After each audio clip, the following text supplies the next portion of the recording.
नाशिकमध्ये उघडकीस आलेल्या भोंदू अशोक खरात प्रकरणाने संपूर्ण महाराष्ट्रात संतापाची लाट उसळली आहे।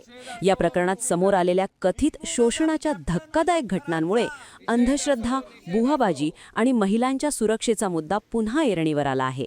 या प्रकरणाची सखोल चौकशी करण्यासाठी विशेष तपास पथक म्हणजेच SIT नेमण्याची मागणी जोर धरू लागली आहे। अंधश्रद्धा निर्मूलन समितीसह विविध सामाजिक संघटनांनी या घटनेचा निषेध करत राज्यभर कठोर कारवाईची मागणी केली आहे। पीडितांना न्याय मिळावा आणि अशा प्रकारांना आळा बसावा यासाठी सरकारने तातडीने पावले उचलावीत अशी मागणी करण्यात येत आहे। दरम्यान या प्रकरणामुळे अंधश्रद्धेविरोधातील लढ्याला पुन्हा धार मिळाली असून राज्यभरातून तीव्र प्रतिक्रिया उमटत आहेत। अंधश्रद्धा निर्मूलन समिती अलिबाग शाखेकडून कॅप्टन अशोक खरात या नराधमाचा तीव्र निषेध करण्यासाठी आम्ही जमलो आहोत। आपल्याला माहिती आहे की गेले अनेक वर्षे हा बाबाचा धंदा चालू आहे, परंतु एक गोष्ट आपल्या समाजाला आणि महाराष्ट्राला माहिती नाही की 10 वर्षापूर्वी अंधश्रद्धा निर्मूलन समिती नाशिक शाखेने या बाबाच्या नाशिक येथील कॅनडा कॉर्नरमध्ये त्याच्यावर चमत्काराच्या विरुद्ध कारवाई करण्याचे हाती घेतलं होतं।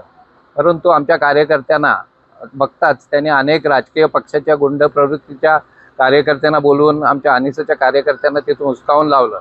त्याचवेळी जर पोलीस प्रशासन आणि सरकार आणि गृहमंत्री यांनी जर लक्ष घातलं असतं तर गेली 10-15 वर्ष तो अनेक बायकांचं शोषण करतोय।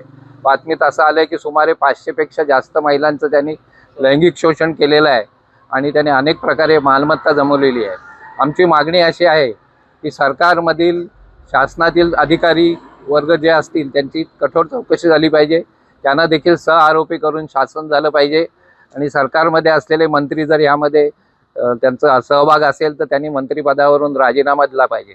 त्याचबरोबर आम्ही रायगडच्या SP अशी मागणी करतोय की रायगड जिल्ह्यामध्ये अंधश्रद्धा निर्मूलन समितीतर्फे पोलीस पाटील यांचं प्रशिक्षण घ्यावं।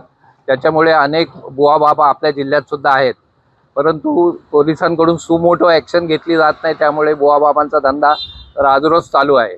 आम्हाला अनेक लोकांचे फोन येतात की इथे बाबा आहे, इथे भक्तीन खेळते, ती शोषण करते, परंतु ते त्या बाबांच्या भीतीने दहशतीने पुढे येत नाहीत, लेखी तक्रार देत नाहीत।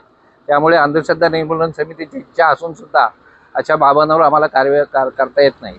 धन्यवाद।